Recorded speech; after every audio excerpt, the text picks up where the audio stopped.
नमस्कार, मैं हूं कनुप्रिया सत्तन और आप देख रहे हैं लाइव टीवी समाचार। आइए नजर डालते हैं आज की कुछ खास खबरों। हनुमानगढ़ी अयोध्या के महंत श्री मामादास जी ने कहा कि श्री हनुमान जी कलयुग के साक्षात देवता हैं। साथ ही उन्होंने हनुमानगढ़ी के महत्व पर प्रकाश डालते हुए लाइव टीवी समाचार से विशेष वार्ता की। आइए जानते हैं उत्तराखंड यात्रा पर आए महंत मामादास जी ने हमारे विशेष संवाददाता रमाकांत पंत से बातचीत में क्या कुछ कहा। नमस्कार, मैं रमाकांत पंत और आप देख रहे हैं राष्ट्रीय न्यूज चैनल लाइव टीवी समाचार। आज हमारे बीच में उपस्थित हैं हनुमानगढ़ी के महंत बाबा मामादास जी। हनुमानगढ़ी का प्राचीन महत्व अपने आप में बड़ा अद्वितीय है। अयोध्या की धरती पर हनुमानगढ़ी एक ऐसी जगह है जहां आस्था और भक्ति का अनुपम संगम झलकता है और उस क्षेत्र के महात्मा आज हमारे बीच में उपस्थित हैं बाबा मामादास जी। आइए मिलते हैं मामादास जी से और जानते हैं क्या कुछ अयोध्या की धरती में है और क्या कुछ अयोध्या की धरती का महत्व है। भगवान श्री रामचंद्र जी के चरणों में अपने आराधना के श्रद्धा पुष्प अर्पित करने वाले और बालाजी के श्री चरणों में अपने श्रद्धा पुष्प अर्पित करने वाले मामादास जी आज सौभाग्य से हमारे बीच में उपस्थित हैं और मिलते हैं मामादास जी से। मामादास जी, आपका बहुत बहुत स्वागत है और आपसे जानना चाहेंगे कि थोड़ा सा आप हनुमानगढ़ी के विषय में स्थानीय जनमानस को बताने की कृपा करेंगे। हनुमानगढ़ी का क्या महत्व है और उस भूमि की अपनी क्या विराट आध्यात्मिक वैभवता है। तो आप सभी को जो भी आप जो न्यूज चैनल आपके देख रहे हैं सभी को जय श्री राम। जय श्री राम बाबू जी। देखिए, हनुमान जी जो है इस कलयुग के साक्षात राजा है और इस कलयुग के देवता है।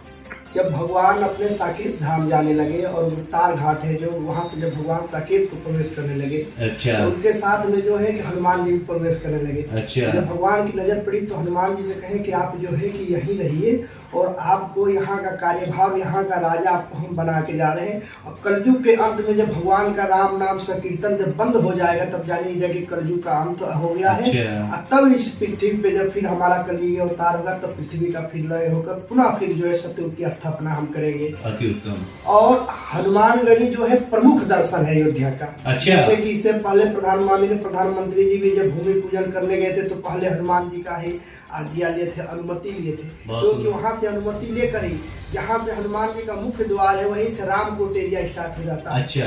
राम द्वारे तुम रखवारे हो तरह गया बिन पैसारे। तो बिना अनुमति लिए जो है कोई भी जो है शुभ कार्य वहाँ हनुमान जी से बिना अनुमति लिए जो है नहीं हो सकता। इसलिए प्रधानमंत्री जी भी जो वहाँ से हनुमान जी की अनुमति लेकर तब भूमि पूजन के लिए जो प्रस्थान किए थे। अच्छा गुरु जी, हनुमानगढ़ी का एक अपना विशेष अलग संविधान, अपने नियम, अपने कायदे कानून बताए जाते हैं जो पूरे देश में प्रसिद्ध हैं। तो ऐसा हनुमानगढ़ी में मतलब ऐसा अखंड क्या सिद्धांत है कि जिसको पूरा सभी लोग मानते हैं?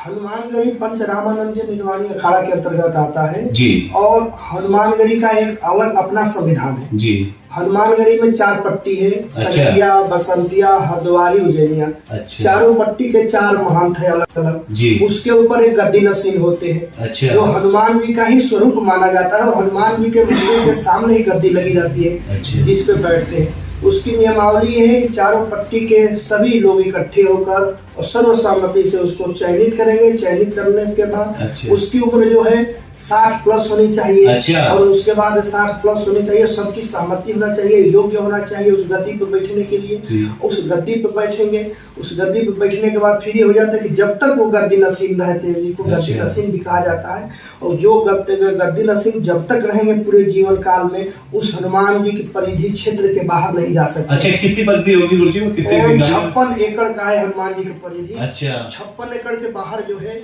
वो कभी भी नहीं जा सकते। अच्छा, ये राम जन्मभूमि क्षेत्र उसी में आता है? राम जन्मभूमि का कुछ एरिया आता है। अच्छा। और जो है उस 56 एकड़ में जो है सटी हुई एरिया राम जन्मभूमि और ये जो है हनुमानगढ़ी का। अच्छा। उस क्षेत्र के बाहर वो नहीं जा सकते। अच्छा। अगर किसी प्रकार से कोई कुछ ऐसा हो भी जाता है तो वहाँ हाई कोर्ट और सुप्रीम कोर्ट की बेंच भी हनुमानगढ़ी पे ही लगेगी। सजा भी उनको उसी पे होगी हनुमानगढ़ी में। अच्छा, मतलब कभी कोई विवाद वगैरह हो जाए तो ऐसी हो जाती है घटनाएं। ईश्वर बस, भावी बस, तो सारी व्यवस्था उसकी वहीं पर है।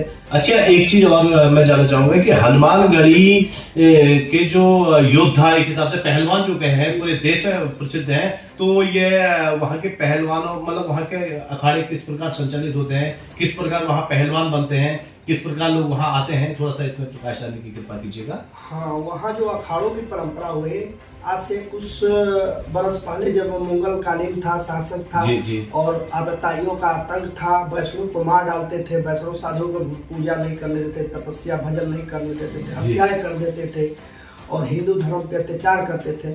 तब भगवान बालानंदाचार्य जी महाराज ने जो है 3 अखाड़ों की स्थापना की। निर्वाणी, निर्मोही, दिगंबर। अच्छा, क्योंकि वर्तमान समय में लगभग हनुमानगढ़ी में कितने ऐसे पहलवान हैं जो विभिन्न अखाड़ों में कुश्ती लड़ रहे हैं और देश में एक आत्मनिर्भरता का संदेश दे रहे हैं, आत्मबल पहला सुख निरोगी का है, इस चीज का जो संदेश दे रहे हैं, तो लगभग कितने पहलवान हैं? हनुमानगढ़ी में आज के समय करीब 200 पहलवान हैं। अच्छा, जो वर्तमान में लड़ने वाले हैं, जो भारत के अन्य जगह पे, विभिन्न जगह पे कोने में जाकर जो भी लड़ते हैं और हनुमानगढ़ी का परचम लहराते हुए हैं। अच्छा, तो आप स्थानीय जनमानस को, आज आप उत्तराखंड की धरती पर हैं, ये भी देवभूमि है और यहाँ आप विभिन्न तीर्थस्थलों के दर्शन करने आए, तो स्थानीय जनमानस को आप अपने संदेश में क्या कहना चाहेंगे? अब हमसे अगर कहेंगे तो हम तो यही कहेंगे कि भाई सर्वे भवन्तु सुखिनः, सर्वे सन्तु निरामयः, सब जो है कि सुख से रहे, शांति से रहे और पहला का जो है कार्य करे कि शरीर स्वस्थ रहे। बहुत सुंदर। पहला सुख निरोगी काया, तो पहला जो है कि शरीर स्वस्थ रहेगा, जब शरीर स्वस्थ रहेगा तो सब कुछ स्वस्थ रहेगा और भविष्य जब सही रहेगा, वर्तमान सही रहेगा तो भविष्य भी सही रहेगा। बहुत सुंदर, बहुत सुंदर। आप थे हनुमानगढ़ी के महंत बाबा मामादास जी और आपने अपना अमूल्य समय हमें प्रदान किया और आपका बहुत बहुत धन्यवाद है। राष्ट्रीय न्यूज़ चैनल लाइव टीवी समाचार के लिए मैं रमाकांत पंत, धन्यवाद।